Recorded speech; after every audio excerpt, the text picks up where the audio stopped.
Hello. We're back. Another episode of the Centre Circle podcast. Episode 22, I believe it is now. So we're rolling. In the studio today, you've got myself, John. T. So yeah, missed the last couple, but yeah, boys were cooking, man. Mr. Dixon had a lot to say, and it was all really good to watch. And that, you know, it's funny. Quite a few people said, "Oh, we need a part 2," and I fully agree. It was really good. He's a joker, man. Really good. Yeah. How many part 2s? Miles needs a part 2. Yeah, bro. Needs a part 2. Because they've had interesting careers, bro. Trust me. And I think Miles's one is more. He just wants to come back and talk ball. So he's told us his story. Now he wants to come back and talk ball. Facts. And it will be good to talk through some of this stuff with someone who's played the game. And the same with Dicker as well. So looking forward to having them back, man. How is everybody? Key, how you doing, man? Yeah, I'm good, man. Yeah? Like, Good? had a little break. Yeah. I'm refreshed, man. Oh, cool. T, you good?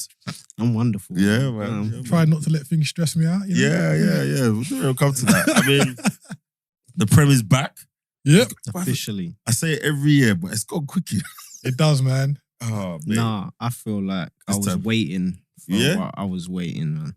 I don't know. I feel like for me, the transfer sagas and all the chat-ins, it all made it go a little bit quicker. Is that because you had such a good last season, you wanted to get back into it and like just waiting for... No, we had a great last season, actually. Yeah. I think It's good, you know. in my and a great transfer window as well. Great. I think we had a great one. Unfortunately, Timber. What happened to Timber? He's out, but But hopefully they've not it's not. confirmed his ACL, right? Nah. But so they it's, say in a it's few more doing the days. rounds. That it's Yeah. serious. There's no smoke without fire, is there? Yeah, it's very true. So yeah, but we'll go to transfers in a bit. You know, we've got the last game playing as we record now. Manchester United 0, Wolves 0. Manchester United are at home, by the way. They're at Old Trafford and enjoying with Wolves. Let's see how that ends. But yeah, we've had a full weekend of games. Start with the Friday night one. Man City. Business as usual. What Haaland scored within what 3 minutes or something stupid. Yeah, 4 minutes he scored. 4 minutes. Yeah. 4 minutes. Like if there's ever a just picking up where you left off. That's as far as it goes. I mean, I didn't see much of the game. Did any of you see much of the game? Yeah, so I managed to catch it, and it's pretty much as expected. Man City dominant on the ball. Burnley had a few kind of openings early on, etc. But once Manchester City score so early, it's going to be very hard for anyone in the Premier League to get back into the game, especially a team that's just come up from the Championship. I'm guessing, you know, Burnley, everyone's talked about their style of football in the Championship, etc. Did they pretty much stick to that? Did you see any more pragmatism from Company or? No, he stuck to his guns. Like it was still kind of playing out from the back, trying to keep the ball, etc. Which I rate and respect. Like he's kind of got an identity. Obviously, he'd done well in the Championship last season, and you kind of think you're playing Man City, who essentially might just be the best team that you come up against in the Premier League. And if you can kind of get that game out of the way early, which they've done, I'm sure he didn't expect to win that game. More look at the performance and how they can develop. So, I don't think they can be too disheartened about it. Yeah. And even though it's 3-0, they weren't kind of like blown away. Like you can get a 3-0 where you're just under the cosh constantly. It wasn't that bad. And it's interesting one for Burnley, right, T? Because they had a few loanees. Like, you know when they do that thing, you get a few loanees from Prem teams or people who are doing well. They've gone back. But they've made they're trying to make signings. They got a goalkeeper they paid a lot of money for. They got the younger brother from Villa. Remind me of his name, Keith? Ramsey. Which Ramsey though? Yeah, not the one I initially thought Paul Villa was saying Jacob Ramsey.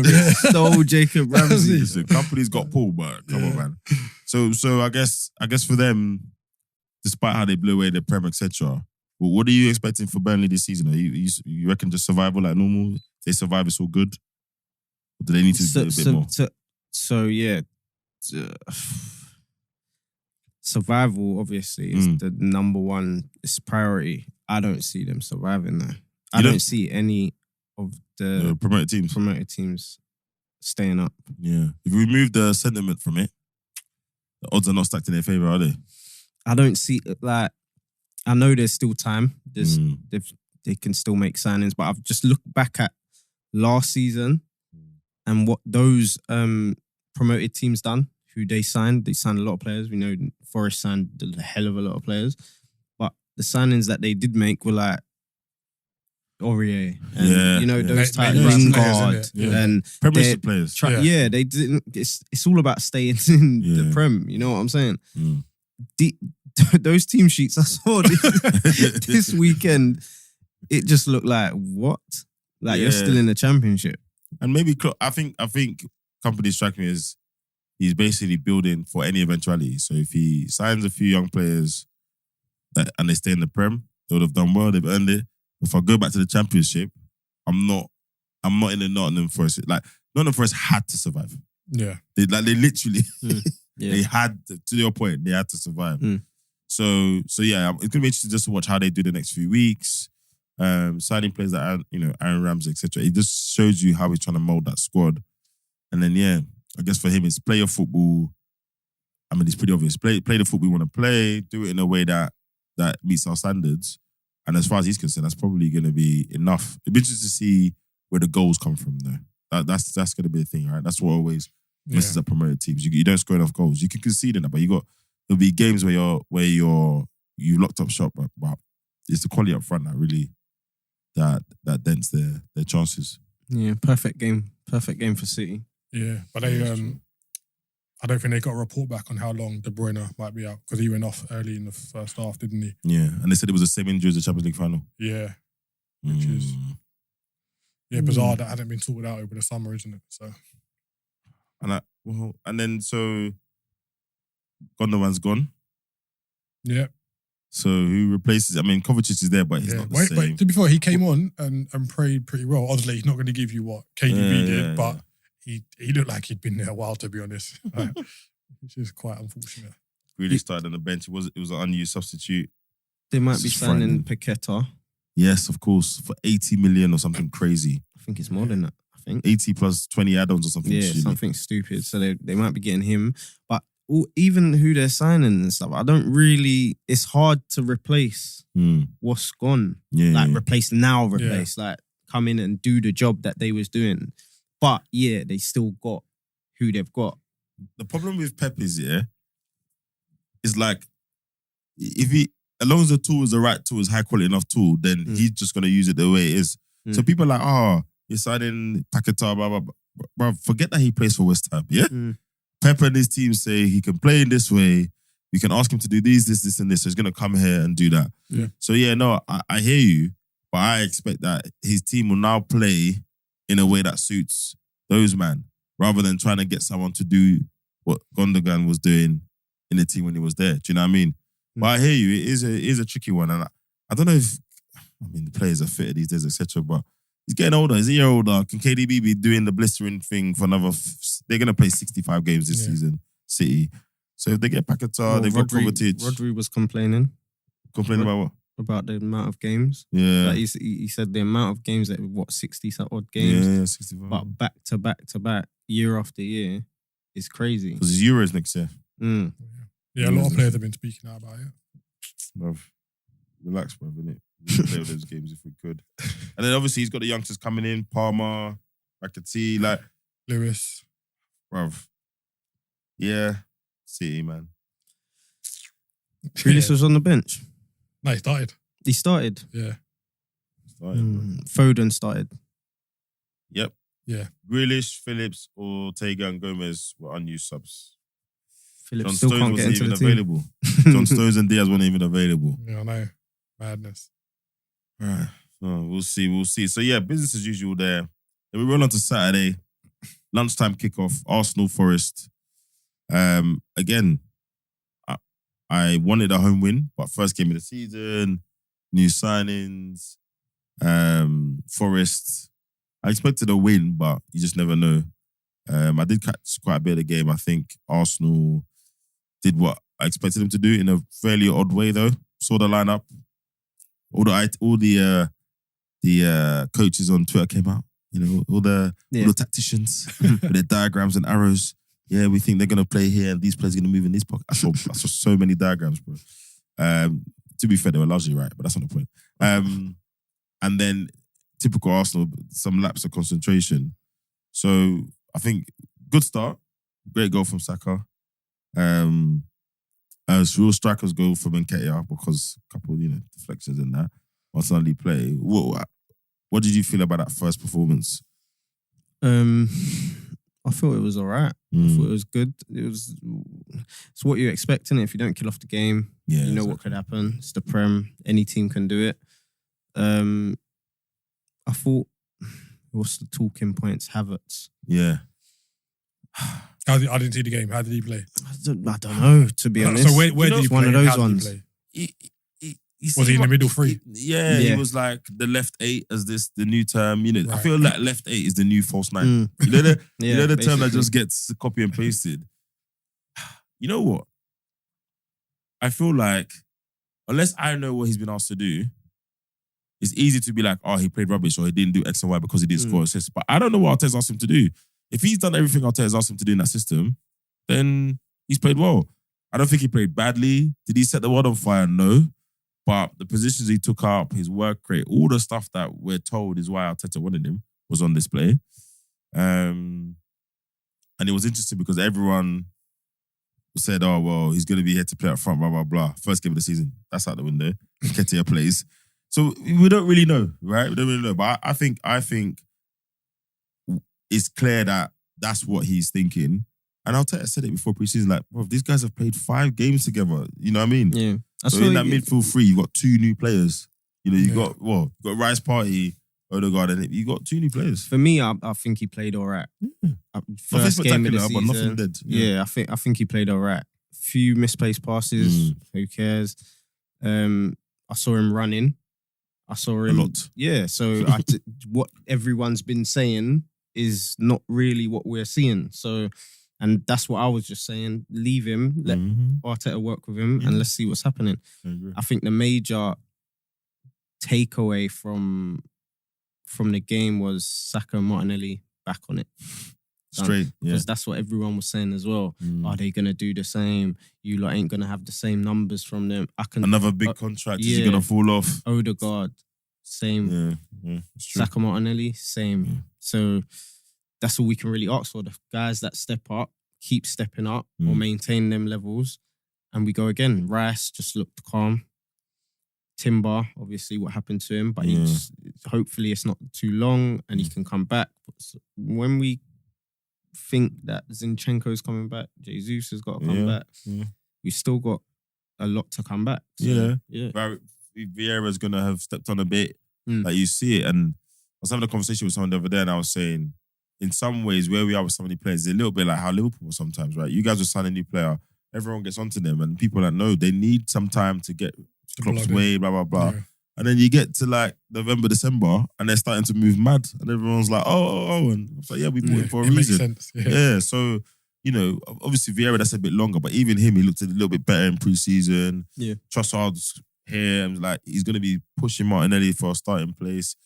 If that's where he plays, they might swap him out with Havertz. Like, there's just so many things. Honestly, think he can play anyway. Yeah, I know. I agree. When he plays, when he's on the pitch, versatile. he just... I agree. Tierney's situation, I think he's going to leave, to be honest. You think so? Yeah. Well, I'm saying, Socia done now Timber's got injured, sorry. Pre-Timber injury. I thought he was going to go. But now I don't think he'll go. And then, the keeper's here. So, good start. Let's see. I think what I'm looking for, like the first 10 games or so, is how quickly Rice just, elevates his game. Now he's in a team that has more of the ball. So it's not just about his interceptions and all that stuff now. Now he has to add that extra bit. What does he look like working with him and Partey? How does Havertz fit into this picture? Looks like he wants some goals, right? Yeah. Looks like that's what he's got to add to his game. Yeah. And the goalkeeper bit, I'm waiting to see. How that evolves. Because that's interesting. Because, yes, you don't normally have 2 keepers who could be number ones. So it's going to be interesting to see how that's managed. Yeah. The guy comes in and has a absolute amazing game, and then you're going to be like, yeah, Aaron, Saturday, you're back in. Like, let's see. But great problem to have. One thing I would say is he seems like he's got good character for it. Yeah. Aaron. I hope, you never know, but hope that it makes him raise his game. And I think from what I see from him. And the things he said, for those that haven't seen already, that he's happy with it. You know, he's gone to other clubs and he's taking goalkeepers' jobs. And people think it's like this thing that's said, but the goalkeepers' union is a real thing. It's a real thing, you know. So he'll come, he'll make it, he'll join the goalkeeper family there and they'll work together to work hard for the team and that. So on paper, I don't think he's saying he's been very mature. So hopefully it helps him get to that level of consistency that we need. Because again, in the last few games of the season, him and a couple of other individuals, we can point to individual errors that cost us. So hopefully it pushes him to have that mentality all the way to the end. So yeah, all in all, good result. Unfortunate about Timber injury. Hopefully all the ITKs are wrong and it's some kind of strain. And we'll find out in the next couple of days when the swelling goes down. But yeah, 3 points on the board early doors. Bournemouth, West Ham. The post-Rice era starts, which is supposed to be a disaster. 1-1 away joy of Bournemouth. You know, decent result to get on the board. Yeah. I didn't see this game. Did anyone see this game? No, I just saw the highlights of it. Match of the day. Yeah, match of the day.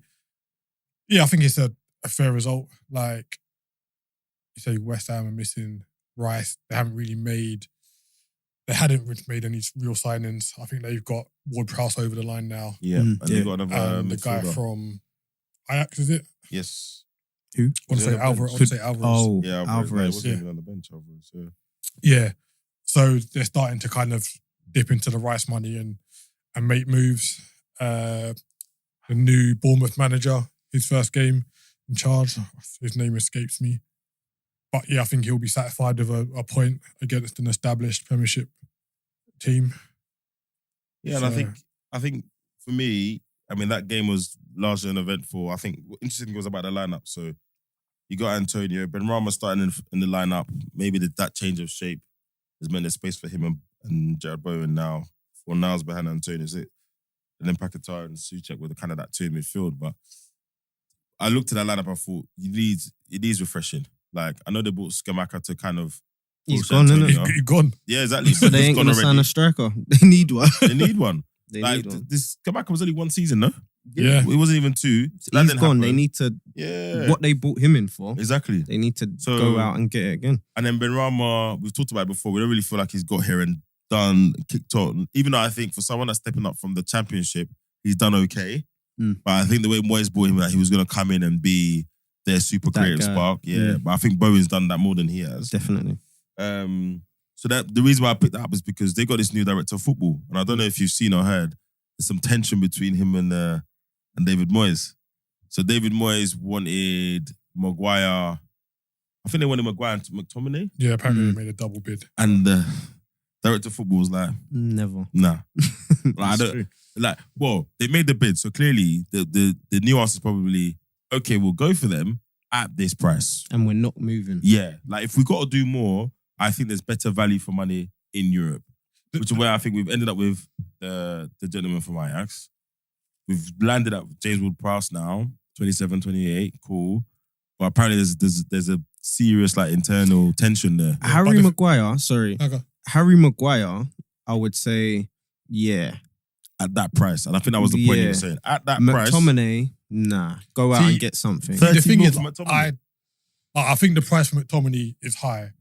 But I think if you go back to last summer and what Moyes tried to do, he tried to go for kind of, I don't want to say the fancy signings. No, we wanted to expand the game. Yeah. That's so the like, political way of putting it.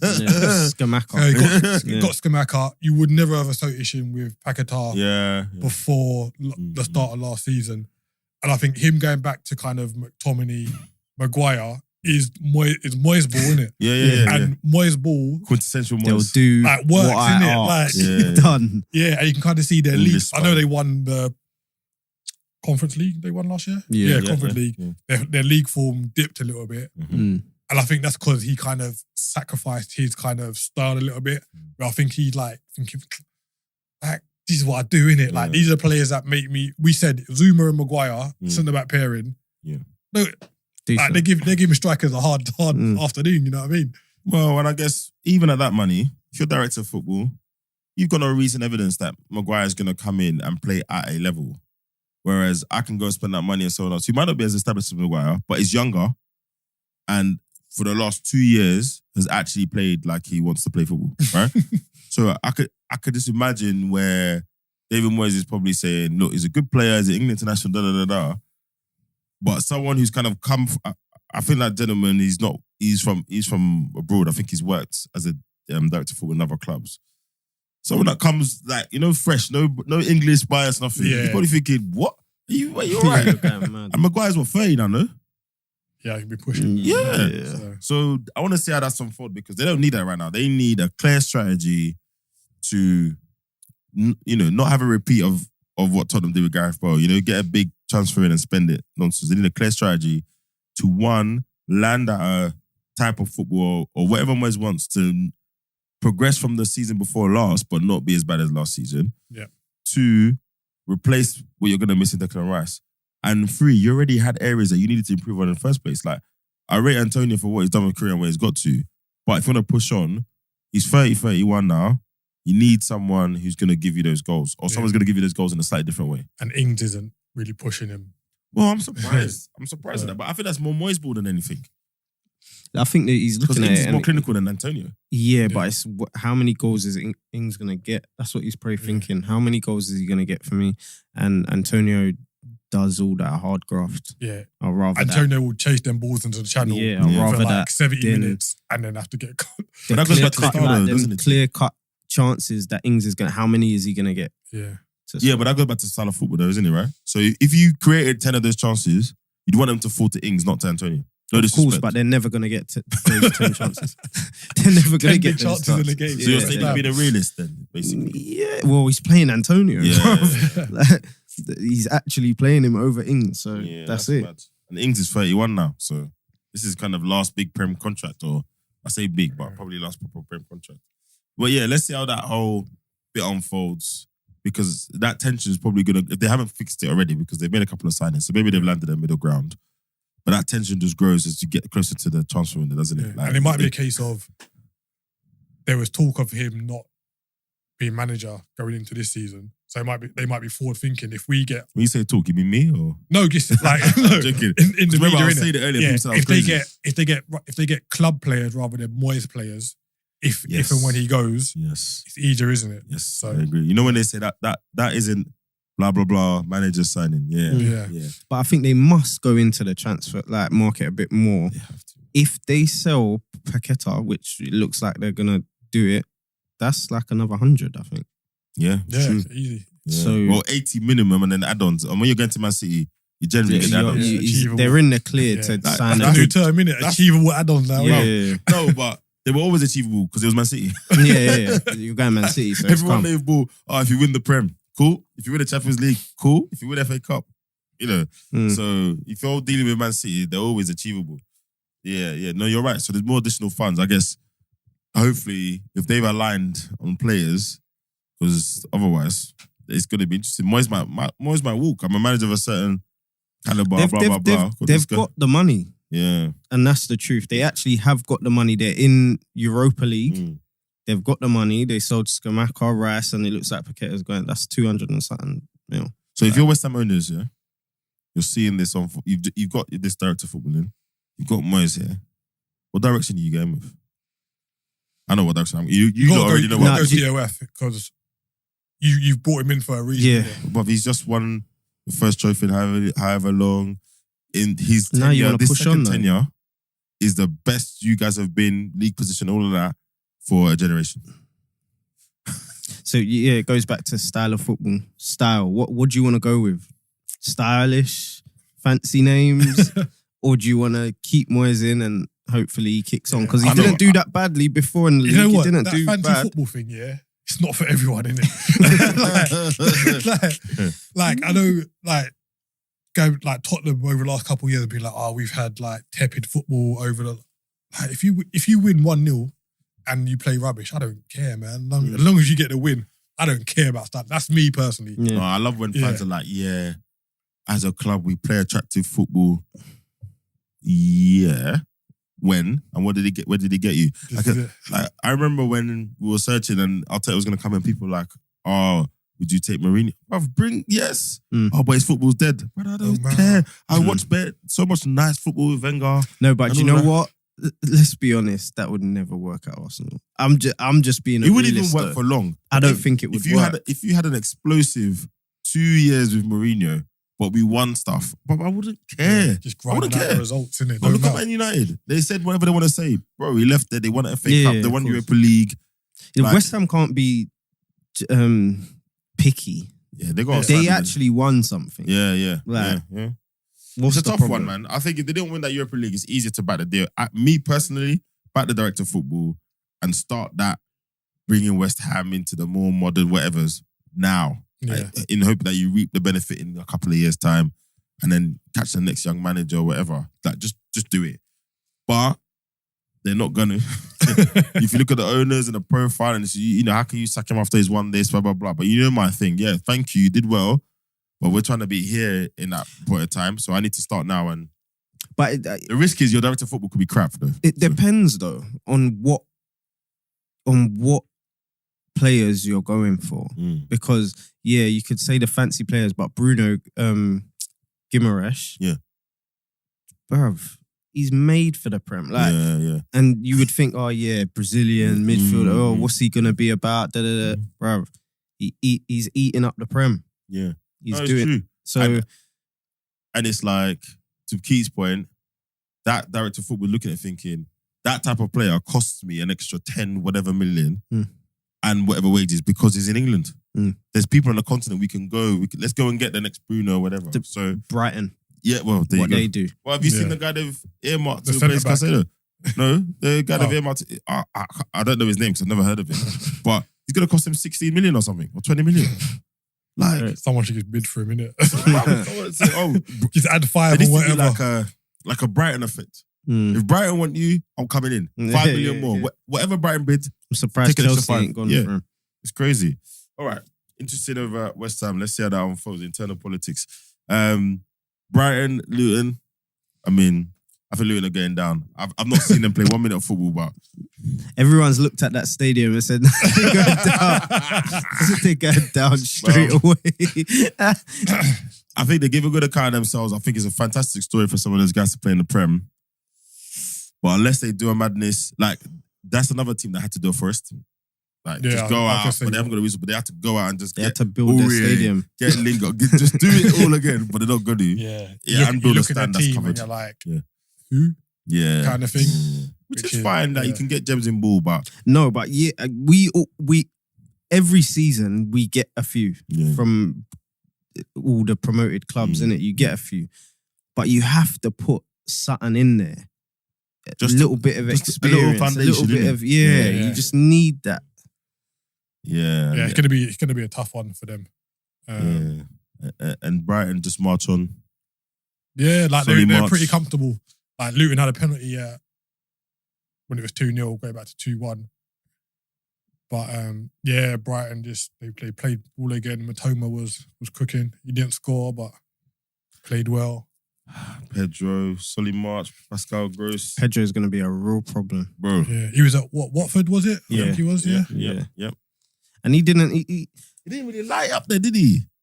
I don't think so. When I saw his stats, when they announced it, I saw his stats, and I knew people thought he probably wanted to just go straight away when they went down, and he didn't. He had to stay for the season and probably just 48 games at the championship. But that's what I'm saying. But I think like Brighton bought him, and they actually, I feel like clubs didn't forget.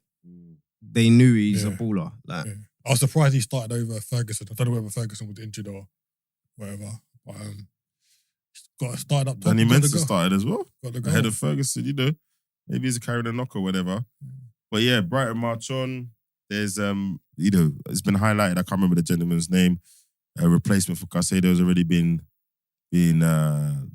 talked about and talked to. I think personal terms have been agreed, etc. They remind me of. Do you remember when Everton got to 4th and Liverpool finished 5th. Do you remember that season? And they were Of basically course he trying to remembers. they were trying to kick him out. We won the Champions League. Yeah, all right. And they were trying to kick him out. Not the same thing, but Brighton almost like that now. So now they've climbed up. You know, it's European ball now. This has got to be the minimum, surely. Yeah, like It's got to be the minimum. it'll be hard to see how they replace McAllister and Caicedo because that's essentially like their midfield pivot gone. But looking at, I know it's only Luton, but looking at Saturday, they seem to they've got a style of play where the players that come in know the system in it, so they come in and do a job. So, But I think they'll be. They haven't been in the Prem that long. No. So is it actually this like European ball now? That's where we belong. Isn't it still always maintain your Prem status? And that's why I asked the question, because we put expectations on people or on clubs. If they played ugly football, I don't think we'd have the expectations of them that people do. But because the football is nice, it's attacking football, it's selling players. I think the interesting thing for me with Brighton, and I said this to someone the other day, now that there's more to it, so it's Europe, are you going to try and step up? Repeating this cycle of getting unknowns, they're, helping the team progress and then selling them on. You can do that for a period of time.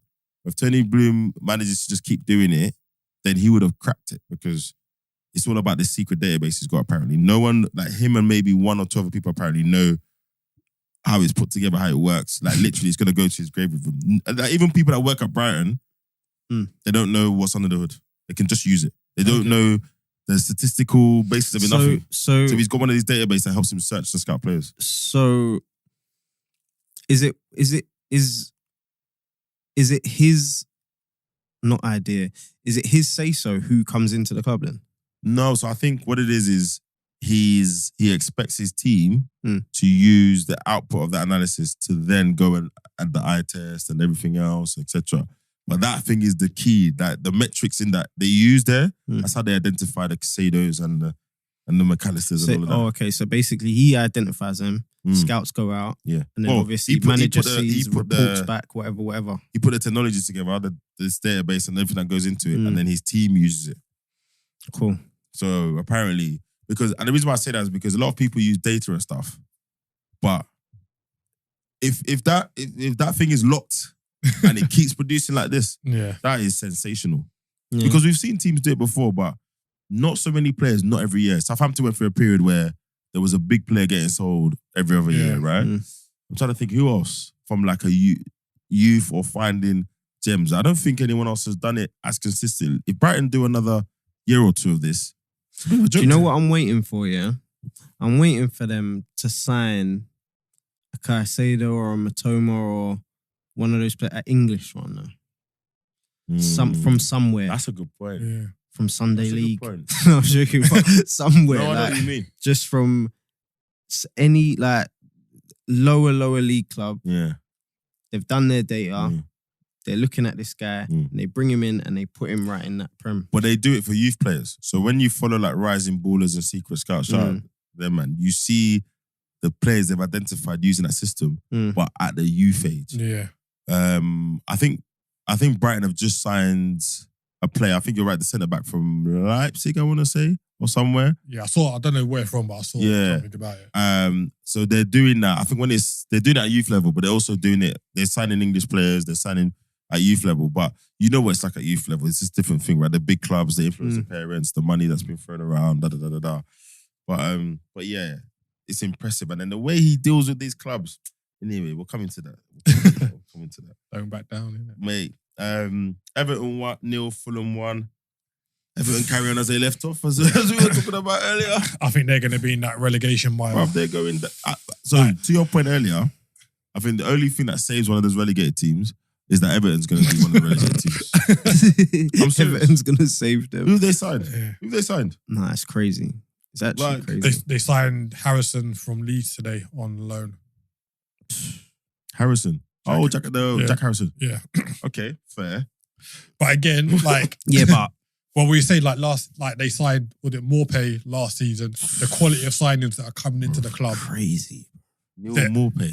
You could argue say they're Premiership players, but they're at the lower end of like what's Jack Harrison going to do for you, innit?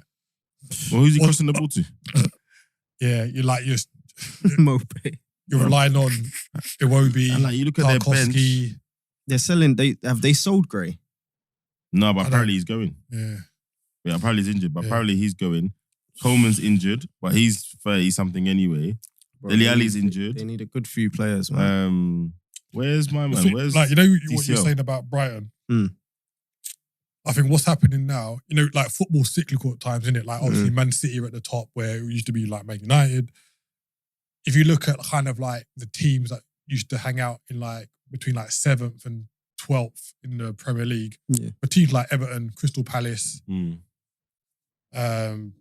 can't think of ever. But those kind of teams are being Because the other ones replaced. have been relegated. That's They're why. getting they're Those getting teams are pushed being down. replaced by Yeah. the Brightons, the Brentfords, Villa. and they're getting pushed down. Villa taking their place back in Villa. that place. Yeah, Villa. Yeah, so I think to your point in terms of Brighton pushing on, where you might think, Everton might push for a little European place, or Or Wolves or Aston someone. Villa, or Wolves, because Yeah. Wolves are quite established now. Mm. They're being replaced by the Brightons and the Brentford. So I think you're going to see Wolves and Everton at the lower end of the. And I think that they stay for a bit longer this time because part of the reason is other clubs are not where they are is because they're not able to make the investments they would like. The business model we're using wasn't that sustainable. But I think I've said it before. Villa, their owners operate in a certain way. Tony Bloom is a very self-sustainable club at Brighton. So I actually think that cycle is gonna last a little bit longer. Obviously, Newcastle is the PIF money, etc. So I think that change could last for some time. But yeah, Fulham. Fulham. It's not a bad result. First game of the season. Yeah. Away at Everton. Good result. Mitrovic still about. I thought he was going on strike and doing things to go Saudi. He came on, Yeah, got came on. injured. Swear down. Yeah, came on. I got thought injured. I'd just see him on the bench. Came on 58th minute. Yeah, but Yeah. apparently Saudis still want him. So Crazy. They're about to finalise. Apparently, they're in the last stages of finalising a deal for Hudson-Odoi. oh yeah, and Neymar as well. Traore. No, Fulham I'm talking about. Oh, Yeah, Fulham. Hudson-Odoi is coming back. He's Yeah, going to yeah, go Fulham. yeah. That's good. And yeah, Traore signed on Saturday. Which signed one? it. The old Wolves player. Almond for Yeah. Fulham. Yeah. Oh no. William's still about as well. See him, Yeah. he's Marco still moving. there. He seems. I to- thought William was getting Saudi. What happened to that? No, he's Nah, he's still moving there. cold. He's still, wherever I see him, he looks 21 still. Yeah. The way he moves, he's mad. Yeah, they're another one as well. Did well. They messed themselves up with that ban at the end of the season. But again, another decent season for good signings. Traore and Hudson-Odoi. That doesn't scream end product to me, but yeah. Hudson-Odoi has to do something. He has to. He has to, but Because he could say that he didn't get his chance at Leverkusen. And then now he will play. I mean, if I look at that lineup they started with, it looks fairly narrow. But yeah, they could do some width. So it makes sense why they've signed two wingers. And maybe that allows Willian and Wilson to play a little bit more centrally. But yeah, we'll see. I don't know. Hudson-Odoi, yes. If you get potential, if he plays the way he could be, cool. Yeah. Traore, I think we've seen enough. You know what Or he's maybe- about, don't you? He's like a one track. Maybe he's Or coming you- back. Maybe he's coming back for tape and that. Yeah, exactly. Exactly. It's true. Palace 1-0 against Sheffield United. Another promotion team losing their first game. Again, probably not super unexpected. Edouard scored. Jordan, are you still there, brother? Yeah, he got the assist. Yeah, he got the assist, mate. It's coming, still Yeah, coming. done well, beat the man. Hey, listen, we can say whatever we want to say, but you got to respect. When a man stays in the Prem this long, and it's not like he's just floating on the bench. He's starting most weeks. Yeah. Got to respect it. You can Gotta see respect it. Hodgson doing his little scrap on the side. Use it on him, boy. You wanted to So the give ball it ran out to the technical area. Yeah. Hodgson went to pick it up, and the Sheffield United guy kind of barged him. Yeah. And he's like squared up to him. Is it? to... Yeah. Yeah, did you see it? He's going mad. It's He wanted funny, to put man. hands on him, bro. He went, wanted then when to the put man go hands. red quickly, like, Yeah, he yeah. went beetroot quickly, bro. You know what? But you can see Ryan's a bit spicy. Do you remember when he hot in that report? Yeah, And he yeah, put us on yeah. TV. He was on it. Like, you taking the effing piss. I was like, yes, all right, Roy. Again, so there's a bit of Roy watch this season, right? So everyone's like, okay, cool, you made the right decision. After Vieira left, these lot started winning games. Cool. Now, it's this whole season. You gave him another year deal or 2-year deal or whatever. So that was great for that short period. Okay, Roy, can you carry that on? Is the team now going to leverage the obvious talent, Eze, Elise, all these guys? But again, signings-wise, I think they've been 1 or 2 That's what I was signings. just about to say. But where's the investment? Because I looked at that team and I just thought it's the same. Zaha's gone. And there's now no Zaha. Yeah, the Schlopp starting on the left wing. It's all nuts, isn't it? So they got But people have said like without Zaha, it might freed up the others, isn't it, to kind of step up but to the you plate. still need the players who are going to be freed need to be pushing you on, right? I mean, I'm not saying it won't be, but I mean they got Jefferson Lerma in. Yeah, he got man of the match on Saturday. Yeah, so it's just to see Edward Ayew. There's another one. There's another striker they've got. What's his name? Mateta. That there is just it's not enough. Not enough. It's all like the same guy. It's not enough. Slightly different molds of the same person. And this is where it's a question I should ask Liam and when he comes back. Like I always find the strategy interesting because I look at someone like Nketiah or someone like Balogun. But you go to Palace and play every week with those players. That's where you go there and we're looking at guys at Palace who's scoring 12, 15 plus Prem goals. Get him down there. You know, but Nketiah must be out of Palace's price range now. The reported wages on him was £100 a week or whatever. The stick that Nketiah gets, bruv, he's walking into a lot of them kind of teams. Yeah. Oh yeah, easily.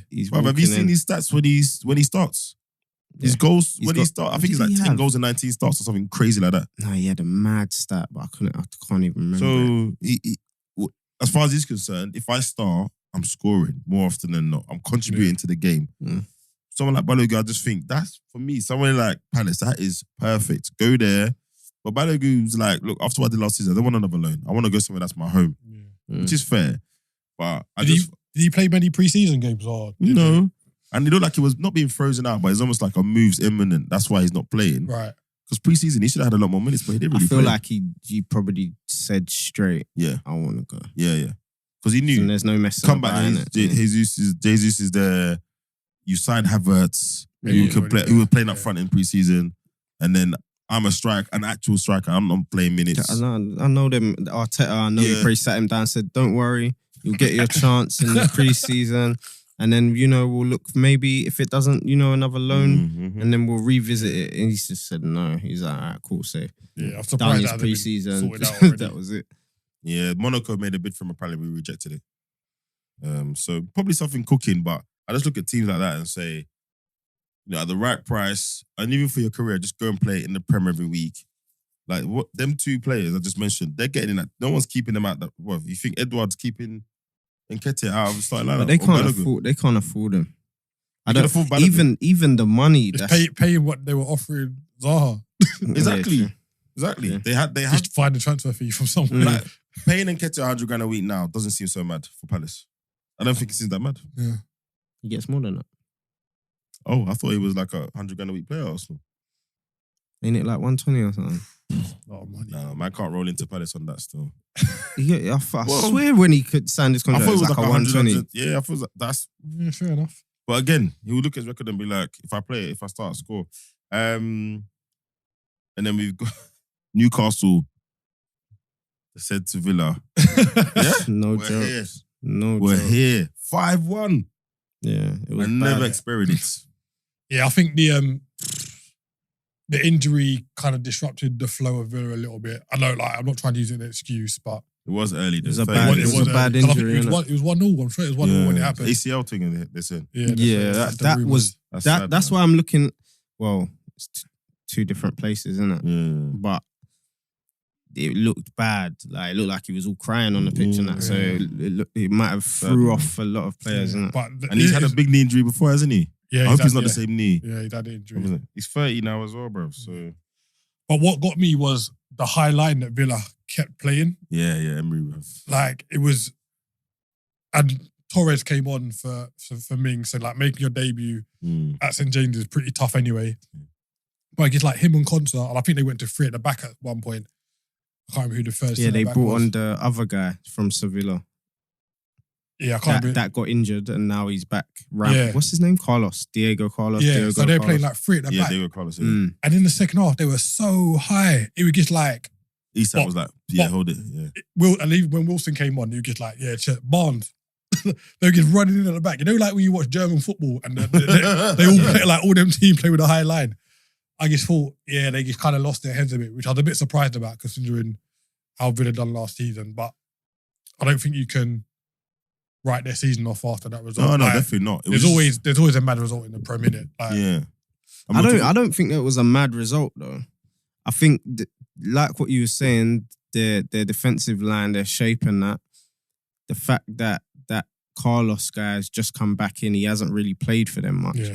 And the new guy, Torres, which I actually rate him, it's his debut, he probably definitely didn't expect that. He didn't know what was going on, but it's just he isn't used to it, innit? And then probably Emery telling them high line and da-da-da-da-da. It's got a bit techie for them. But I feel like Newcastle are at the level above. Yeah. Villa.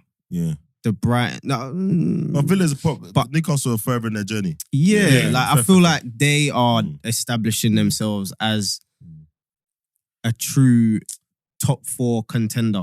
That's a good point. You know why I say that? Because I remember you talking about the Diaby signing. I can't remember if it was you, but someone like that's a big signing for Villa. And that type of signing is a signing Newcastle made before. So getting Guimaraes, getting So you're right. Yeah, they just started signing. You know, Diaby was what 50-something million. Yeah, whatever. 6 signing. Yeah. So you're right. They're probably a step ahead or two. It's now the other players they've signed and the volume. So yeah, you're right. That makes sense. Yeah. That makes a lot of sense. I'm just waiting for Champions League to kick in. Not even just because of the number of games, just to see how Eddie Howe does tactically. Everyone talks about when you go Champions League, tactically it's different. Listen, Newcastle are scary right now. Yeah, it's not. They look like they are enjoying life up there. Trust me. Like enjoying Gordon every looked minute. good as well, man. I might put some stocks in Gordon this season. I'm saying it early. Okay. They look like everything's working. They'll run through walls for Eddie. It's working. Whatever he's telling them to do, and it's working. It's paying off, bro. Isaac. That second goal, the finish was tidy. He's a joke. I think this might be the season where Wilson has to hold bench hold bench for a bit. Yeah. And I was chatting to someone who was like, I can't see him staying there that long. I was like, he's got no real reason to move. Like, Newcastle were a Champions League team now. He's scoring goals. They got If the that money. move is like Real Madrid, Barca, if he continues playing well, possibly, but it's not like he would make that move to like another Premiership team. I can't see him looking at Man United and thinking, Yeah, I think they're contending with them. Yeah. I think he only moves if like City or Liverpool or someone up to the I don't think so, I don't bruv. think Liverpool. You can be an Potentially City. absolute legend in Newcastle, bro. I know that, but You can get all the money you want. Anything you ask for, if you're banging in all the goals, you come for them for a new deal, they're giving it to you. I hear that. Champions League football. He's a kid from Sweden, yeah. He hasn't got some of that affinity, and as we said, we were talking about the other day. Some clubs still hold weight, right? And as well as Newcastle are doing and stuff, I don't think it will happen because if I'm Newcastle and you want him, I pay 50. But we're talking 110s, 120s now. Yeah, like 100%. Quickly. So if I'm City, Liverpool, Arsenal, whatever, I'm not spending that on him. No disrespect, he's good, but I'm not spending that on him. But not even at his age. Nah. You'd be cool if Liverpool spending 110 million on Isak. I think they would. I think if we everyone didn't would be have, all right if we hadn't with that. spent big on Nunes, Yeah. and we needed to get a 9, I would say do it. When you use that as a reference point. You'd be all right if we went out and spent 120 on Isak. Right now, yeah. Well, okay. Right now, yeah. I think he would. Enough, I think he would shell out. He Arsenal. would do a madness. Yeah. But like, to your point about, just like think like City, Liverpool. but I'm like, losing. Italian team like a Juve and Inter. Nah, man. I think all that's those gone guys- now. Yeah. Do you know why? Yeah, he's not from England and whatever, but he's come here, and the one thing that we all know is Newcastle's serious when it comes to football. Yeah. He could literally fall in love up there with that club. You can actually fall in love with a club and think, I don't have to move I think if anywhere, they don't maintain I think the only difference would be if you go to a City or you go to Liverpool, that's like back to what they're doing. Now we're talking about teams where I'm playing quarters Champions League. I might win it. I might win the Champions League final. Newcastle, for all of that's cool. But if he's going to be the player we think he is, he's looking at all them lot in his age group that have gone on to elite clubs, innit? So actually, yes, Liverpool is not Real Madrid. It's not City. But I can go there. It's the last team, well, Liverpool and Arsenal now who are going to challenge City, and Champions League, I'm closer to it. There's a lot of them younger guys now. If you're in a good team, that's what Jude Bellingham is going there. I go to Real Madrid. Champions League winning is what we do here. Yeah. Otherwise, actually, between them and Liverpool, let's be honest, in the last 5 years, do you know what I mean? So yeah, I can see him being around for a bit, but you're right. I think the money it would take is going to be a blockbuster. It's going to be a City, Real Madrid. It was a great achievement, them getting to Champions League football, yeah. But I just feel, yeah, that if they slip back to Europa, it's going to be like, what's going on? Like, because it's mad. I feel like if they just built, not slowly, like, it's great. It's a celebration. Yeah. You're in the Champions League. Yeah. But now you got real players there. You got Isaac. If you don't maintain that Champions League, that's when the Liverpools and the Arsenals, and if they're maintaining it, Cities and whatever. Chelsea. Chelsea. Then you're thinking, bruv, I want to play Champions League football. I think for that to happen for him, he's got to start hitting 20 goals in it. Ma, you know what? I mean all comps. Because look, what's the reasons though? The reasons are mainly, the two reasons is mainly money and playing at the highest level, isn't it? Yeah. So to your point, if a club comes in that I know, if I stay there for 5 years, 3-4 out of those years, I'm going to be in the Champions League. And secondly, where we get out of the group, we get, you know what I mean? And so I think an Arsenal, I don't think City would do it, I'll be honest. Like, yes, they paid 100 million for Grealish, but I think they just accepted the English tax in that sense. I think the next, when they replace Haaland, they'll go and find someone else. It'll be 60, 70 million, and then that's that. But I think Isak stays until someone wants to do something blockbuster. Because with what Chelsea are doing and how they're doing it, and caliber of players, hopefully Arsenal are going the same way. City, Liverpool, and Man United, I don't see how Newcastle stay in that mix over the next. They could do, but to your point, it's going to be hard. It's going to be hard. One next 3 years. Thing, other than Isaac, Isaac, brilliant. But for me, I feel like the most shocking transfer of the whole window was Tonali to Newcastle. I looked at Tonali like he was going to be the future AC Milan, all just stay there his whole career. Like, he's dope. So did he? Bruv. So did he, mate? Well, apparently he didn't want to go, innit? No, he was balling and all, apparently. He played well, man. He's a baller. He's a baller, He played bro. very well. Top baller. I was so shocked. He was tired, though. You could tell, like, he was probably thinking, this ain't like Italy. You know when you press that extra energy button, like when you're playing a game, it's like he had that down for the most of the game, and he's like, rah, this is serious. He's probably thinking, we're beating you lot so much and you're still running me down. Like, what's going on? Why are you lot still running like this? Yeah. But Newcastle have started as they left off. It's an interesting conversation, man, and it's a little bit like Man City when they first started. They bought big players, but they didn't go like crazy. The Newcastle are doing the same, building, getting through. I think Isak was a great signing. I won't be surprised if next summer, because Wilson will be probably 31 going on 32, then go and buy another, Nketiah. I wouldn't be surprised if someone like that gets bought and then it's him and Isak, that person that Isak banging out for the striker position, because when he needs to, he can fling him over to the left. Do you know what I mean? So yeah. So yeah, it's Man City Newcastle next Saturday. So that's a test. Boy, it's a big game. I feel like Newcastle's gonna. I think the fixture computer was on banner this season because we've already had Chelsea, Liverpool. But City, Newcastle Saturday. And then we got Newcastle the week after. We got Tottenham and United in the first 5, innit? Yeah. Tottenham Hotspur, Brentford, 2-2. This is one of those games where the narratives are written before kickoff, right? Obviously, Kane's finally gone to Bayern. We'll pick up on that in a second. But again, Brentford, organised, Played well. Looked good. They Played know well. what they're doing. Hmm? They know what they're doing. Wow. All those players know what they're doing. Exactly. Know what they're doing. Spurs, again, they took the lead, but it was more interesting just to see how they played. How... Apparently, it was more expansive than what it's been over the last Yeah. however many seasons. I've read up a lot on Postacoglu. That's how you say his name. Boy. Come on. A little practicing in the car. YouTube pronunciation. Come on. Phonetics and that. And everyone talks about how progressive he is, how attacking he is, almost to a fault. If you read some of the stories from Australia, some of his formations, they feel like it was too open when he was Australian manager. So we always knew we weren't going to get Eddie, Conte, Mourinho type part of the bus. But I just think that with Kane going, I mean, any team that loses Harry Kane, come on, 30 goals. How many golden boots has he won in the last 5 years? 3 or 30 something? goals, all comps. Yeah. A lot to replace. However, he was going to leave at some point. I think we had this convo before.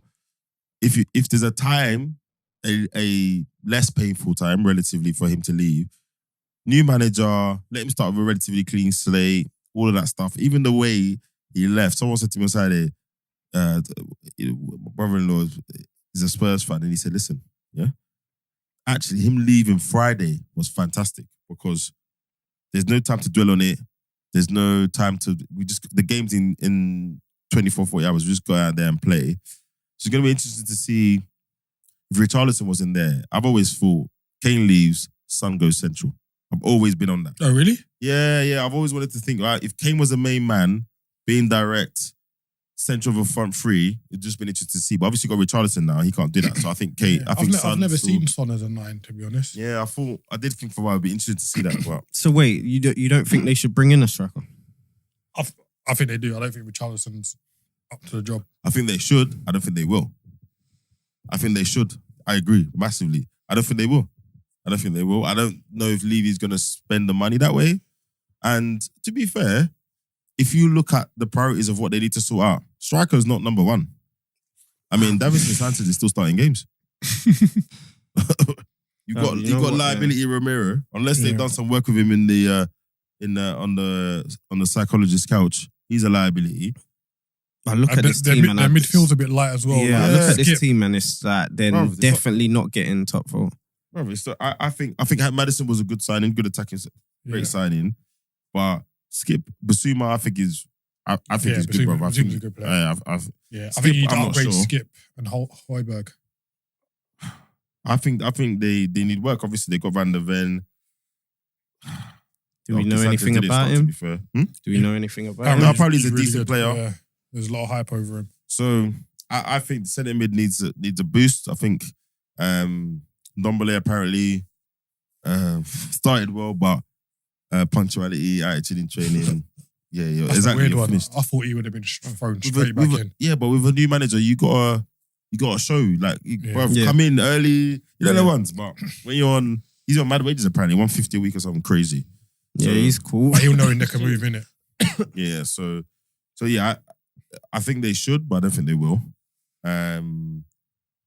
So it's gonna be interesting to see what they do in the next 3 weeks. But they've got the money now.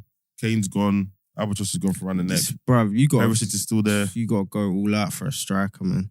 You look at that Newcastle, what they're doing. You got to be scared as a Spurs fan. You're not getting back into that top 4. I think they should address other areas of the team, i.e. midfield, defence, and then go out and get a striker next summer. Yeah. If you accept top 4's not happening, show that up and go and get next summer's Isak or Højlund, whoever it is. Yeah. Next summer, Spurs should be at the front of the queue for that guy. Who do you sign in 2 weeks? Who's gonna get you the amount of goals that you know need? who's Spurs should sign next year? You know who Spurs should sign Go next year? They should go to Brighton and get Ferguson. Yeah. If he carries on this season and he becomes a player we think, before Man United or City or someone else signs up at Brighton, go sign Ferguson. Yeah. All right, so do you think they should just sign a striker, not go out and go mad? So you're just thinking bodies. Just a striker that's decent. You never know what he's going to give you. Yeah, that's true. But get But someone. Danny Ings. I'm joking. Someone. Yeah, fair. No, because you look at their squad. Or you stick in with Richarlison. No, you're right. That's mad, bro. Because my issue is now. He still ain't scored. Yeah. Has he scored? No, has he scored? I think he scored in one. the Prem. I think he might have scored one. They still got Lo Celso. Oh, Yeah. Jeez. No, so you make a good point. So if, let's say Richarlison gets injured, Yeah. you then have to rotate it a bit. But then what you do is you bring in Perisic, Son goes central. I think you've got enough there where you adjust other areas. Come on. How long? Come on, man. That ain't happening. Højbjerg, come on. Lo Celso. Yeah, I think they need to pad out the squad. Yeah. Solomon is a good player as well. Yeah. I remember they got no Europe in it, so Yeah, they've got like a week between games in it, so Chelsea ain't got they Europe. shouldn't. Chelsea ain't got Europe, and so they can go right back to where they was. Tottenham can slide. How much did Chelsea pay for Jackson? Wasn't it like 40 or something? It wasn't mad, was it? No, it wasn't mad. It wasn't. 30, That's what I'm 40. saying. Spurs, where were you? To your point. But I think Jackson was a bit like, you don't know, in it. And I think their hand's been forced a little bit with Nkunku being injured. No, I'm not having that, kid. You know why? Because remember, you're doing that The from our man point of should view. know who that is. These guys have got should know. scouting. Yeah, he should They've know got him. guys looking at 7 screens and He should be on the radar, knowing Yeah. Kane probably True, won't. No, true. they said Kane said at the end of the season, I'm going. Yeah. Done. Yeah. And when you see They said other it. teams, top teams, sign players for that amount of money, even us, when players sign certain players, I'm just like, were we there? They might have been, they didn't like something, and the scouting department said, we don't like this, but fine. But to your point, 30 or 40 million, Be in the mix. relatively low risk. Now, at that point, if you're a striker, do you go to Spurs? No, you don't, because I'm not playing, because Harry Kane's there. And Richarlison's the guy that comes on. So I don't want to be behind him. So it's not easy to make that signing. But so yeah, maybe there's a point of going to get a striker, or to Keith's point, you shore up the rest of it. Højbjerg, all of that. Get to summer, and then all these signings you see your colleagues making. We bought Rice, all these. Then at Spurs, you go and make that signing. You go to Brighton and you argue with them for 4 weeks. You make a whole Twitter saga, and you slap down 100 million and get him. Yeah. And someone will, at most major tournaments, someone Yes, pops up There's that too. that you didn't think would be. They did sign Madison. Yeah, true. But to your point, striker, they want a striker, right? They've got, well, I'm just saying for now, if they don't, they've got Madison. Son, Madison. They've got Basuma there. Maybe just another good midfielder might give them something. Yeah, and I think they accept not Champions League this year. Let Postecoglou get in, put in his way of football, not have a disaster, and then you just build again. So let's see. They're not fantastic at doing that. And they're not fantastic at signing players. As Who's their next game? Their next game is... I'll tell you right now. Their next... Man United at home. Man United just won, by the way, 1-0. That's a weird one. LMS. Yeah, because I was watching that on the way here, and they... That's a good Super Saturday next Saturday, isn't it? It is. Chelsea Liverpool 1-1. This game was eventful. I didn't get to see it, unfortunately, but it's really fitting that was the game yesterday, because this love triangle that Chelsea and Liverpool have been doing in the transfer market is mad. Yeah, we'll get to Absolutely that. mad. Let's talk about the game, innit? So It's all right. look, I didn't get to see the game, unfortunately. I was out doing other things, but I kind of look back at it. Goals disallowed. Liverpool went ahead and Chelsea come back. Like, a couple of things. So give me a flavour of how Liverpool set up. Obviously, much has been talked about the bodies you've lost in midfield, especially at the base of it, etc. How did you guys set up? What did it look like? Yeah, I want to hear about And this midfield. who played in that role? So McAllister essentially played as the 6, as the DM. And then you had Gakpo on the left and Szoboszlai on the right. Which... Sorry, can I stop you there? So we've got to the first game of the season, Premier League season. And it's criminal. And your number 10 is playing the 6th role. Yeah. Someone needs to get fired. It's Someone needs to get fired. It's absolutely... It's criminal Can you that imagine Odegaard playing that? that we've got to... But the thing Can is... you imagine? But the thing is, like, he can play the role in it. Like, he's not your ideal person that you want there, but he can play the role. But like I say, it's criminal that we've got to the start of the season with no established DM. Especially, well, we'll come to that in a second. But go on. Okay, sorry. So Gakpo gone. So you've got McAllister there, which, like I say, you don't want him there, but he can do a job. And for the first kind of 35 minutes, we played really well, like good closing down. Szoboszlai was on the ball. Gakpo was doing what he needs to do in that position. And I think the turning point was we go 1-0 up, really good goal. Mac played a brilliant ball out to Salah. And then I don't know if you see Salah's pass to Diaz. No, I'm not seeing the goals yet. Just watch it, yeah. I'm waxing lyrical about it because it's worth it. And then just after that, we score again, but it's disallowed for offside. Salah scored offside. Then Chelsea score. It's a sloppy goal. Ball got headed out by Szoboszlai. Wasn't a good header. Got played back in, and then the defenders were just static. And then that new Chelsea defender nipped in the score. Then they have a goal disallowed through Chilwell, tight offside. And that was kind of the turning point where Chelsea kind of turned the screw, kind of had a lot of the ball. And it was just, after that, it was like a game of just kind of flash chances, etc. And Chelsea had the most chances and actually had a lot of possession. They had like 65% possession, which is like the most the teams had against Liverpool, other than Man City in recent years. But it's still Chelsea. We've gone to Chelsea without a DM and got a point. Yeah. I'm not too disheartened about the result. First game of the season. I would say First that's a game, good like, point. They got to come back to yours. So. Yeah. Yeah. And it's easy with the narratives to be like, oh, Chelsea, etc. But no, just because you don't know the names doesn't mean the Chelsea players are rubbish. Yeah, this is it. Yeah. Like, so the waypoint at a top team. Okay, and I thought you can be disheartened because I think if we've got an established DM, it frees up Mac and Szoboszlai to kind of do their forward roles a lot more. The only, like going back to old transfer saga now, is that I'm not fussed about Caicedo, mainly because he wasn't like a long-term target. Like everyone woke up Friday and it just kind of came out of the blue. It would have been nice if it got over the line. No, I would have been fuming. Steaming. Nah, I would have been As fuming. a fan of another club, you lot getting Caicedo after you bought Mac and Szoboszlai. That would have been really when good. you lot got linked with him, I even said it. I said, that's it. You lot are back. it would have been good. Listen, my brother said in another group, my friend said in another group, he literally just wrote, Caicedo plus Liverpool is a game changer. It would have been. And I tried to argue it, and I was like, no, you're right still. But if his heart's set on Chelsea, innit? Like nothing you can do about it. I'm more annoyed about the Lavia situation. Yes. That's mad. Just due to That's mad. That's mad. The lack of competency that whole transfer saga has. We could have had him a month ago if we just hit the asking price. I know everyone's saying like, oh, the asking price is really high, etc. But you got to take in the factors that he got a sell-on clause from Manchester City. So I think it's 25%. It's high. Yeah, it's high. So if they sold him for 50, they're giving away 10 straight off the bat. And then, if no more, 12.50 they're giving away, 12 and a half, yeah.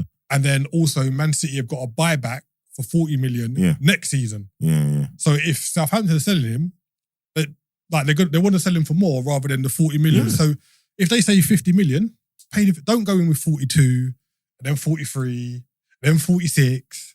So and now he's ended up going to Chelsea for 60. Yeah, and obviously, it wasn't you, but you know what kills me about this team, yeah? When it was us, and I'm not making this us and them, but Declan Rice, just pay the money. So it was just add an extra £20 million, just pay it. Now, when Liverpool were dilly-dallying over $1 million here, $1 million there, which I still think, it's significant money. Like, if I want to pay, if I've got 42 million, I need to pay extra 8. That's 20% extra than I said I was going to pay when I left you lot in the office yesterday. You it's not even that. I just feel like they're not going to go in with the 110 million. We're not starting there, mate. We're starting where we want to start. Yeah, and then we negotiate. I'm going to try and take advantage. You're relegated. Yeah. Now, don't get me wrong. And the reason it looks mad is because we made the bid on Friday. I was about to say. So then, like, if we never made that bid on Friday, I'd be like, you know what? Fair enough. We weren't willing to pay. And that's why. But you just. And that's when I was baffled because I was like, we have got the readies. You've not only bid the 100 million that Brighton won, you've bid 110 million. And now you spent double because you could have bought Lavia and then gone and bought, last 3 weeks, maybe there's a bargain out there. Maybe there's a there's a There's midfield someone in version it, of Jackson or something. So, or vice versa. You buy Lavia, he's played 30 Premiership games or something. So you might still say, all right, let me go and get someone who's a bit more experienced, who coming to Liverpool would be like an unexpected step up for them or whatever. And you could have still done all of that for under 100 million. And I don't understand why. And again, I've not seen the stats. So if you speak to a scout, he might tell me, yeah, look, in these areas, Caicedo's stats are crazy. That's why he paid 110, blah, blah, blah, blah.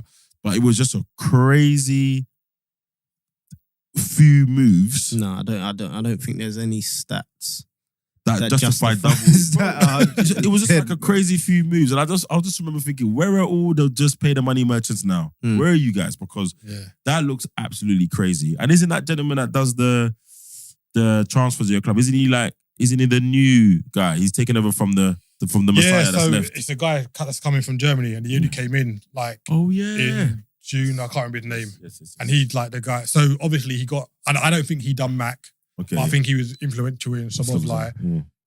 And it's just weird because over the recent kind of transfer windows, when Liverpool signed a player, it's kind of been like, no one's really known about it. Liverpool's bid, it's been accepted, medical's done, all within 72 hours, so to speak, where the whole Lavia thing has been dragged on for weeks and weeks. Caicedo was so public and battling with Chelsea. And we're not in those circles, but someone should have known. Yeah. Even if we bid for him, he doesn't really want to go to the club. Yeah. I think because it was Caicedo, you lot thought, you know what? Let's try it. Yeah. He wants to go. Yeah. Let's see. Oh, no, I get it. Because he wanted to go Arsenal. Yeah. Then Chelsea come in and, I always wanted to go Chelsea. But it's within maybe 3 or 4 hours of the bid being accepted, the reports were, he's holding out for Chelsea. So if the journalists are getting it after 3-4 hours, someone in those inner circles should have been like, the other thing are we really going to get him? Now we're talking about it as well, yeah? People said 50 million is a lot, etc. But I tell you what, if City were willing to put in a buyback at 40, they saw the potential in it. That should tell you everything you need to know, actually. Even before he played any Prem games, they were like, right, we will buy him back. So remember, he's free for them. We will willingly buy him back for 40 million at some point. Yeah, after 2 seasons. He walks into Liverpool's team as well, innit? He starts. Well, right now he does. Starts, yeah, because we've got no DM. No, he doesn't start for Chelsea. No, he doesn't. He doesn't. Especially if they bring in Caicedo. Why am I even doing Enzo's there? So he doesn't start. But would you not push? You could essentially push Enzo and Caicedo a little bit further forward and have them that midfield three is crazy. Well, to be fair, Gallagher started on Saturday, so maybe he holds bench. Yeah. But where's the creativity? You can make a start as well. Bro, Enzo's creative, man. Enzo can play that forward pass. No, man. Trust me. He's nuts still. DLP. Yeah. He's a cess that runs around. Do you know what I mean? But yeah, I think it's a good point for both teams, to be honest. I think both teams are not the finished article. So to get a point off a perceived rival that early in the season, I don't think any of us can be. Yeah, I'm really to see how Poch evolves that team. But before we move on to that, so I guess for you guys now, you got two prem fixtures left before the transfer window closes.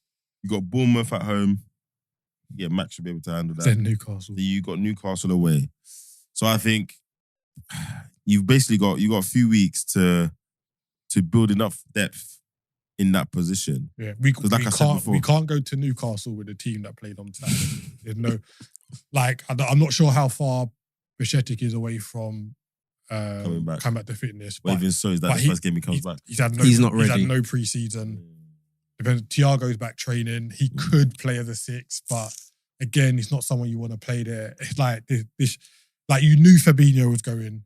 You knew Henderson was going. It just reeks of ineptitude at the minute. Well, I think you get one DM at this point. I don't know who it is. They'll find someone. Yeah. And as I say, it's got to be a DM that's ready to go. It's got to hit the ground running. There's no bedding in. There's no, give it time. You got to come in and give me 8 out of 10s. You know what's mad? We all know you're desperate. So the player that, before I knew all of this, I might say that I want 45 or 50. And what you call now? It's 65 million. Yeah. It's 60, 65 And the player million. can even say, I want more wages. You might have earmarked. Yeah. The man, Yeah, like, I want a oh, piece. yeah. Yeah. I want a little bit extra. So they've got themselves in the ransom court. I'm just so glad it's not us this time. It's Yeah. normally us Yeah. in the past. happens. So then Chelsea, so Poch is there now. Everyone's had whatever they had to say about their transfer policy, etc. No Europe, majority young, hungry players. Man, So It's starting at to the look back good. end of last season, I said, for this season, they should be happy with top 6. yeah, If they don't make top 4, really. I think it's Well, look they've invested a lot. you right? look at what they spent and what they spent on. Look at the midfield we're talking about. Yeah, but them midfield, bruv. Did you see the starting midfield on Saturday? Yeah, but I mean, on Sunday. they've got This is the starting midfield. Mm. Well, the formation is a bit mad, but Gallagher, Fernandes, Carney, Chukwuemeka. We're not talking a yeah, but you I'm swap Gallagher and Chukwuemeka with Lavia and Yeah, Caicedo. I'm not that's looking now at those Chelsea. signings. Yeah, so I'm saying, I'm not yeah. looking at Chelsea with those guys. Oh, yeah. I'm looking I'm at Chelsea with Caicedo Yeah, fine. And Yeah. Lavia. I think and Lavia. Not even with And Lavia, then just two on one side, Caicedo. Reece James the other. Yeah, I'm looking at that like that. Cole back in mad. centre back because he played left. He played left back or left side of a 3. Yeah, he played yeah. left side of a 3. I I think once they go back to 4 at the back, and they've got Colwill and Thiago. Who's this Assassi guy as well? Yeah, I don't know. I'd never heard of him Bro, before. do you know Saturday. how much man they signed that we don't know? You're gonna be seeing that a lot. Yeah, I think if Chelsea don't get top 4, it's a poor season for them. Yeah. But I'm waiting to see them like away from home Yeah. against a Brentford. Yeah. See how they do then. Away from home at a Brighton. Let's see how they do then. And Because then you look at the subs. So who came on? Gusto? bro, I don't know these Maatsen? guys. Who? Maatsen, bad boy player. I don't know. He was on loan at Burnley last season. Left-footed. Mad. I don't know. He's mad. I don't know. Mudryk. And then Ugo Chukwu came on 90th minute. The unused subs. Cucurella, Santos, Madueke, and Bursto. I don't know who Bursto is. I don't know who Santos is. I know who Madueke and Cucurella are. Unavailable players. Berger, the striker. Fofana, unlucky. Yeah. Badia Shield. And Cuckoo. Bettinelli, who's that? And Sarr. Bro, you see Badia Shield. Yeah. Where's he gonna play? And he played a bit last season. No, The thing is, he's like, good. Chelsea- He's one of their Chelsea- good signings. Yeah. Chelsea have a squad for a team that's in Europe. Yeah. Yeah, Like, you know, where you just need to rotate. Like they've got a team, like a squad got a that's in lot like of Europa players. League and whatnot. But Alright. yeah, I think they should. And that might be another thing that middle of the season, certain man just ain't getting game time. You got hella man in training, just like, Yeah, but what if am I I'm doing Poch, here I'm like, now? We graft it out now. Next year, we're gonna have more than enough games to play, lads. Yeah. So if you want more games to play in, get us in the top 4. You say that, but remember, we keep saying they ain't got Europe. Yeah, Now they got a lot of players. yeah. No Right, yeah. Europe. There Find isn't a someone- lot of games to spread around. Find someone to buy your 8-year contract. How much was it? What? Caicedo's one's like 10 years. Or It's 8 plus 1. What? That's a madness. I heard he's on 230k a week, 8-year contract. That's a mad Do one. the maths. What did it? Do the It's maths. pointless, isn't it? What did he get at Brighton when he I signed? think he was leaving Brighton on like But the thing is, at the start of 20k. last season, He was on $3,000 a week. yeah. And then that contract he signed So even in if that, January 20. went up to like, 20. I thought it was, I heard it was it was 40. yeah, I think it was like 30, 40. Yeah. So even if the contract I've heard is I'd incorrect, slap 200 on. let's just say it's some incorrect. madness. Even if he's on 150, that is mad. Bruv. In a year, it's gone from $3,000 a week to over Yeah, 6 figures a week. months. Bruv, when that lands in his account the first month, bro. head loss. That Rick Ross gift of him throwing money in Lost. the boardroom. Brother. Have you seen that? Digressing a little bit, but it's on that point. Cam Newton, when he talks about it, when he was playing American football, and I think they used to get paid every 2 weeks. Said he look at his account, 700k every 2 weeks. So the first few times it was just like. Mad. So that mad, first head loss, crazy. But guy's sick, man. So now for me, I was banging on the drum. He's played 46 games. He's played 46 Premiership games. everyone's going crazy about him. So now let's see. Because more often than not, we've talked about this before, big transfers don't work out. The stats are there. More often than not, big transfers don't work out. So after all the fuss now, unfortunately for him, it's always going to be, oh, this is what, is this what they paid the money for? Is this what all the fuss was for? That's the only bad side to, I mean, $230,000 a week, you lot can say what you like. But look, they've signed so many. Some of like a good few of them are gonna work, innit? But on that point, like I saw a stat that Caicedo, Enzo, and Lavia have all got less than like 100 first team appearances between them. There you go. And their total transfer fee could be in excess of 200 million. Madness. It's crazy. Well, Enzo was 100 and Caicedo was 100. So the three of them is going to be 250. 250. Crazy. Absolutely crazy. And lastly, I mean, none of us have watched this game because we were all sat here, but Manchester United have just beat Wolves 1-0. Wolves played really well the first 20 minutes or so before I had and apparently they should have had a penalty in the last 5 or 10 minutes. Varane with a header. So yeah, they start up with 3 points. And as the Prem table looks now, Newcastle top, 5-1. Yeah, goal difference thing. Newcastle, Brighton, Manchester City and Arsenal. That's the top 5 as it stands today. All with 3 points. With goal differences separating them. Then Crystal Palace are 5th. Last time they'll see that. Then Fulham, Manchester United make it up. So they're Crystal Palace, Fulham and Manchester United are joint 5th. So yeah, all the way down to 7th. Interesting. So I guess, look, we touched on it a little bit. I was going to talk about, where did Liverpool go from here from a transfer point of view. We've done the Chelsea squad improvements bit, and I think I've said it before. One thing I am looking for from Chelsea this season is just see, now it's settled a bit, Poch is there, see if Raheem Sterling can rediscover his form, start scoring goals again, become the player that because he's one of the senior players there now, isn't he? Him and Thiago. And he's still relatively young as well, man. He's been around 27 so or something stupid. Yeah, he's been around so long. Just crazy. Mad, look at how young he is. Crazy. I thought it was interesting. Klopp, he had to eat some humble pie on his 100 million comment. I rate him for that. Yeah, you asked for it and he done it. I rate him for that still. I rate Pep would have given some sake answer. Wenger would have just not answered. It's funny that how quick that quote came back out though after the bid was made. And it's like 7-year-old quote. And it's like, the times we live in. No, because people are like it's a gotcha. Like, come on, man. It's 7 years ago. No. But I'm not surprised because I remember at the time everyone was like onto him like, oh, all right, calm down, like get off your soapbox.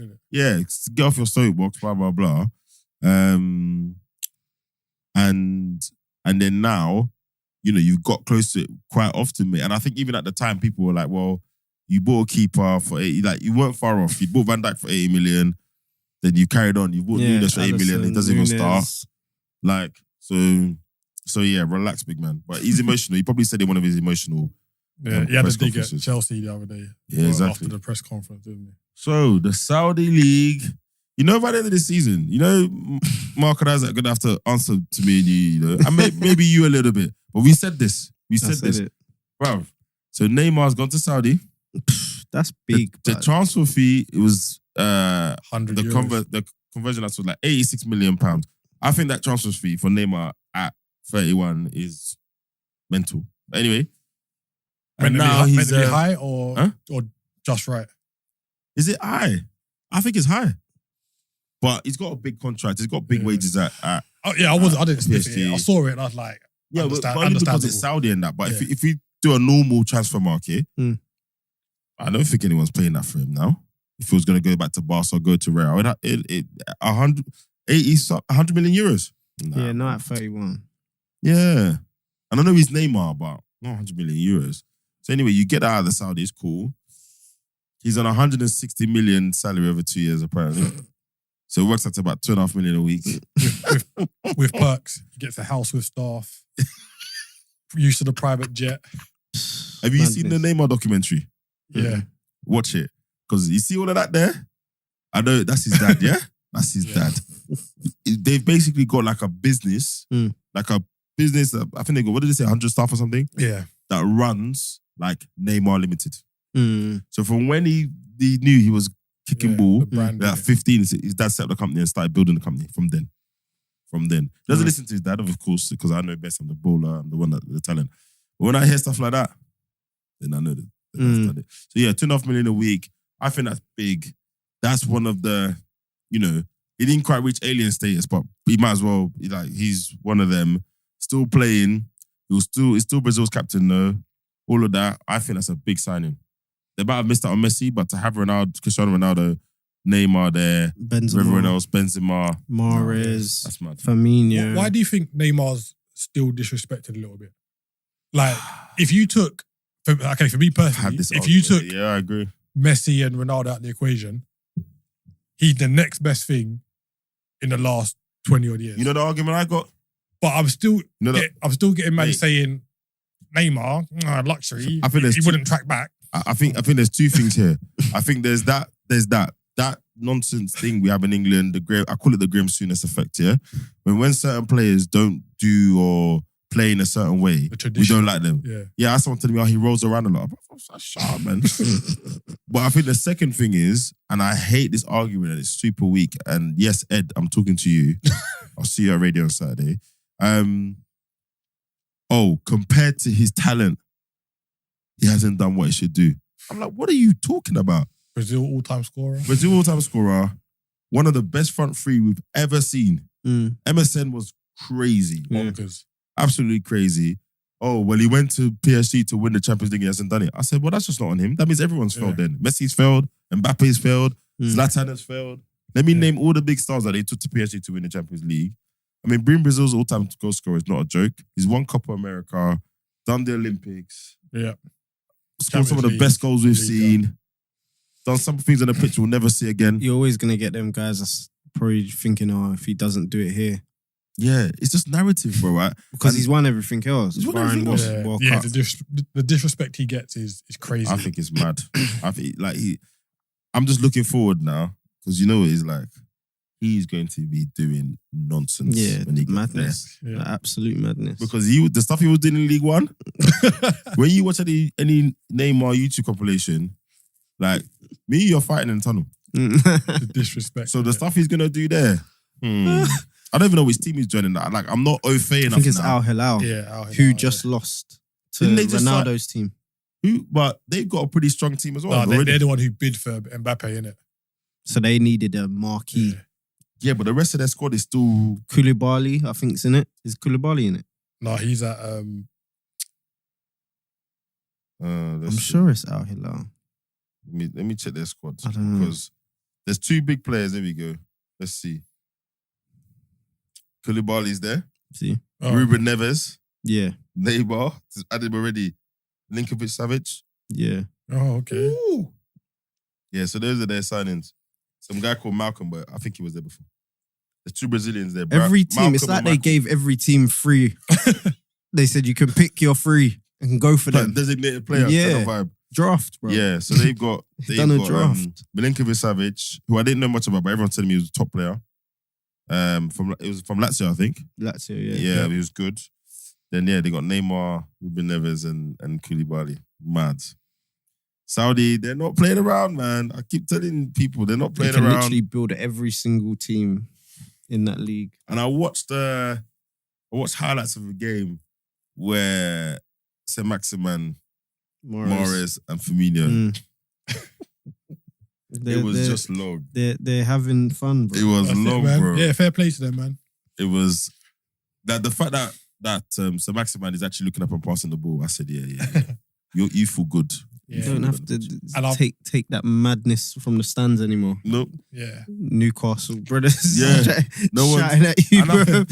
And I think this is the thing, man. This is the thing of people are not seeing. Like, for players, you're going there, a totally different culture, especially for the Muslim players. Yeah, and stadiums are full as well. Yeah. I think people are forgetting that. It's not even like... Lifestyle's different. Yeah. It's, you're not in... it's not a rainy Wednesday in Sunderland. Like, I can see lots of reasons why people would go. Look at Firmino. How long has he been in Liverpool?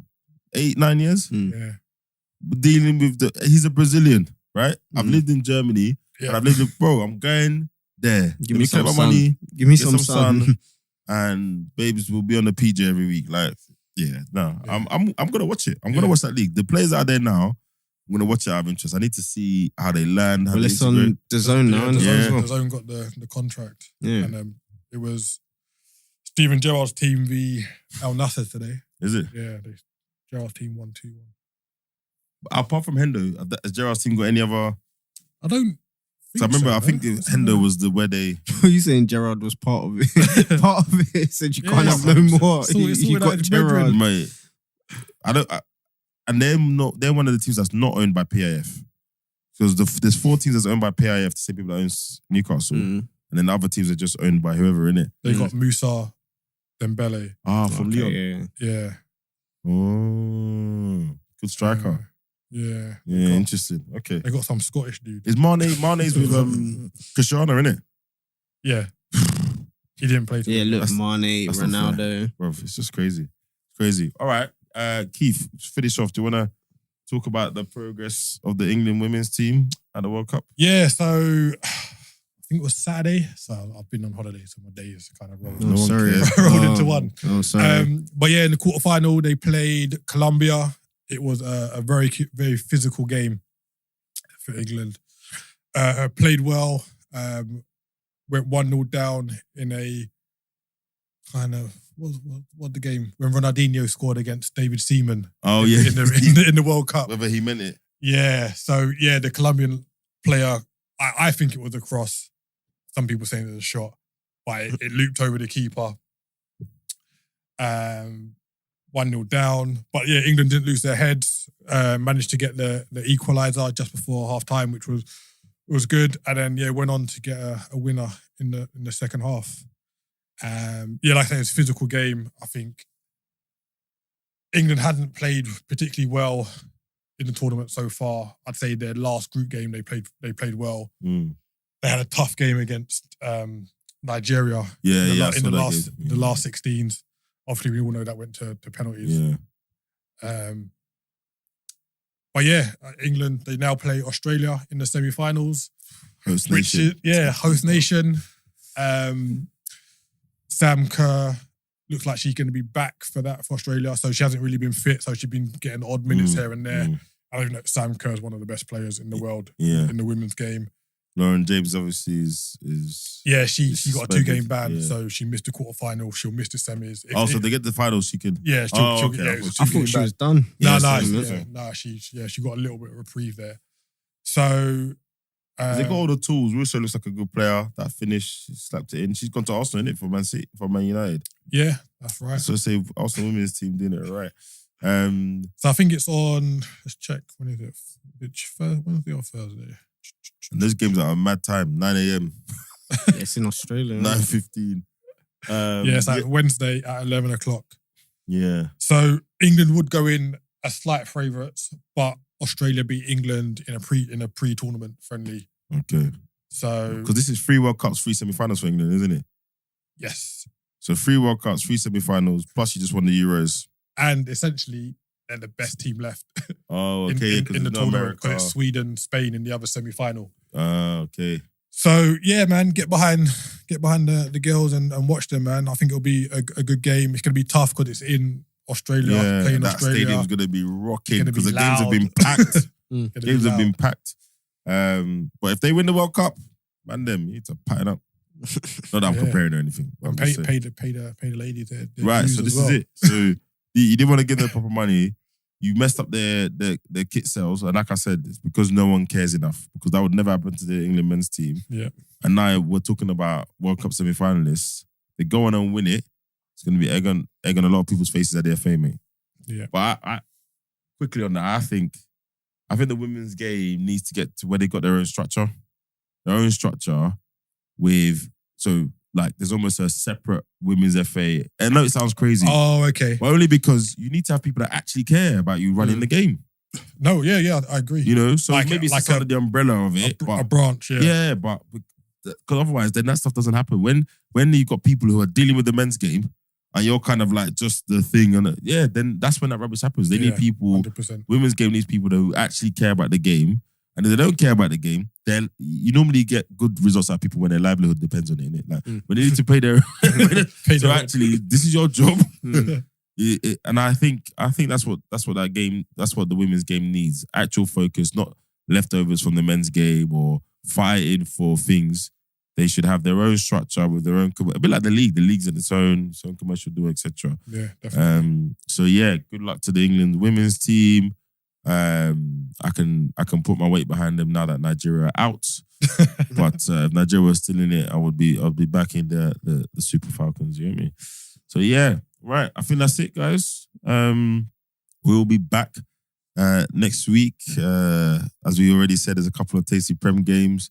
Liverpool would have had another week of splashing around in the transfer market, and hopefully the injury to Timber isn't that bad. Also, next week we'll do a little segment on fantasy football as well. But it's first weekend, we'll let the dust settle. And I'm not top, so I don't want to talk about it. So yeah, check us out on YouTube, wherever you get your podcasts. Remember, like, subscribe. Keep the comments coming. You've been getting a bit spicy lately, but keep them coming. Yeah, keep them coming. We're good. We got the clapbacks. We're good. And we'll see you next week. Cheers. Peace.